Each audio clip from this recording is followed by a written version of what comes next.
Assalamualaikum warahmatullahi wabarakatuh. Gimana kabarnya kalian semua? Semoga sehat selalu, dimudahkan urusannya, dimudahkan rezekinya, disehatkan badan jasmaninya. Amin ya Allah ya rabbal alamin.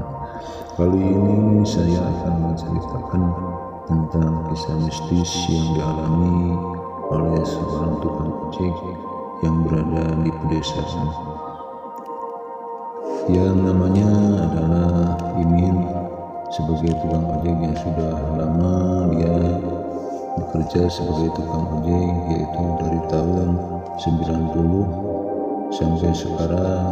Alhamdulillah dia masih juga menjalankan kesehariannya sebagai tukang ojek, dan dia menceritakan tentang kisah-kisah yang dialami oleh dia. Dia sekarang udah berusia sampai 60 tahun, tapi dia masih tetap bekerja sebagai tukang ojek. Dan kemanapun dia menjalankan tugasnya untuk membawa, pernah dia kelilingi yaitu di sekitaran Bandung, Jakarta, dan sebagainya.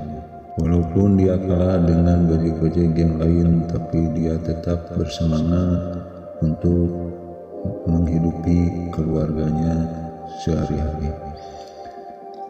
Pada waktu itu dia menceritakan kepada saya pernah mengalami kejadian ganjil, yaitu di salah satu tempat yang mana pada waktu itu dia membawa penumpang tempat yang agak jauh, yaitu di daerah Cidaun atau daerah Pekidulan.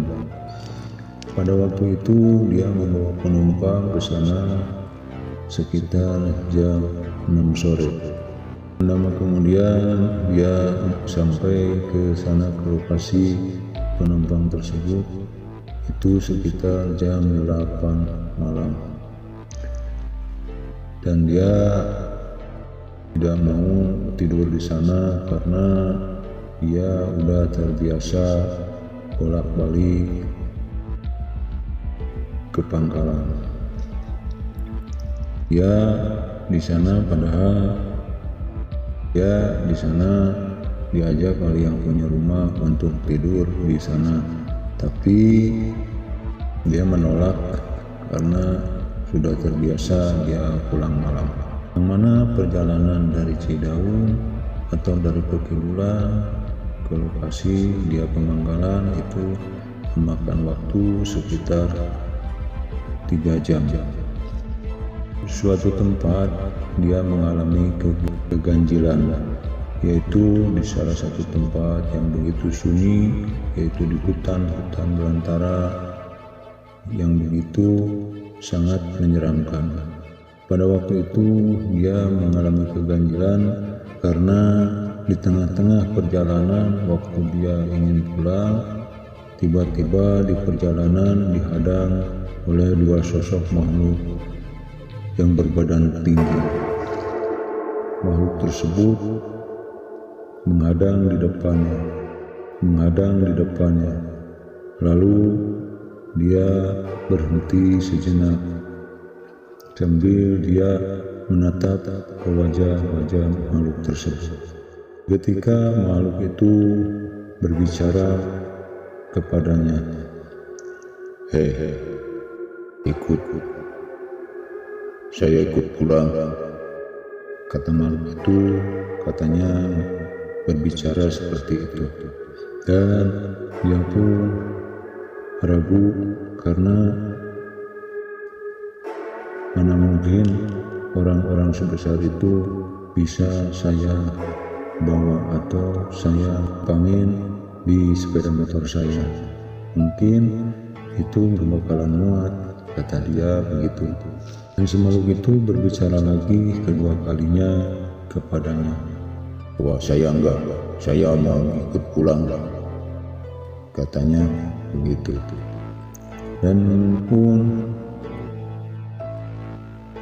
bertanya kepada makhluk tersebut, "Memangnya kalian mau pada kemana malam-malam gini?" "Saya mau pulang, cepat pokoknya," Saya mau pulang, cepat pokoknya.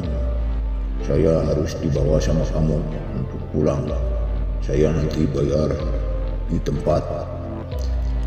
Kata makhluk itu berbicara lagi kepadanya, dan pun lalu menaikkan penumpang tersebut. Dan ketika penumpang tersebut naik, Imin pun merasa heran. Begitu naik di kendaraannya,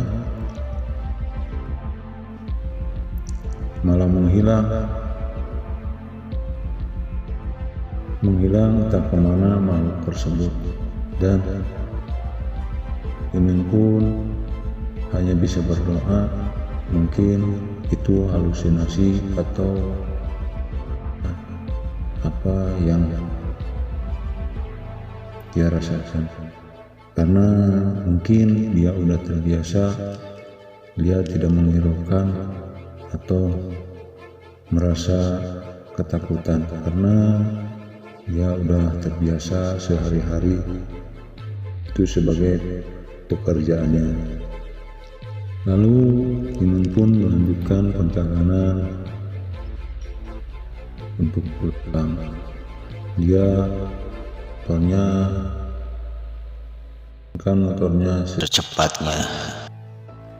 Belum juga 1 jam ke depan, dikagetkan lagi dengan suara pertumpangan. Suara cewek yang berasal dari seberang jurang. "Bang, numpang bang." Suaranya kayak begitu dari seberang jurang. Dan Imin pun kalau pas mendengar suara tersebut, dia tidak menghiraukan awalnya. Dia lanjut aja menjalankan motornya untuk terus jalan pulang. Tapi suara itu seperti semakin mendekat walaupun Imin maju terus untuk berjalan. "Hai bang, kenapa? Saya ikut bang." Suaranya begitulah. Tapi Imin tidak menghiraukan, dia lanjut aja secepatnya karena dia mulai ketakutan pada waktu itu. Dan setelah itu baru aman, baru agak enakan setelah agak menjauh. Dan perjalanan ini untuk pulang sekitar 1 jam lagi baru nyampe ke Pangkalan. Dan begitu seterusnya. Dan setelah nyampe ke Pangkalan, dia bukannya ke Pangkalan, tapi pada waktu itu langsung pulang ke rumah. Itulah cerita yang bisa saya sampaikan dari seorang tukang ojek. Itu kisah nyata yang benar-benar terjadi yang dialami oleh Imin, seorang tukang ojek. Bagi sahabat yang belum subscribe, tolong bantu subscribe dulu. Terima kasih atas segalanya, dan tunggu cerita-cerita kisah nyata dari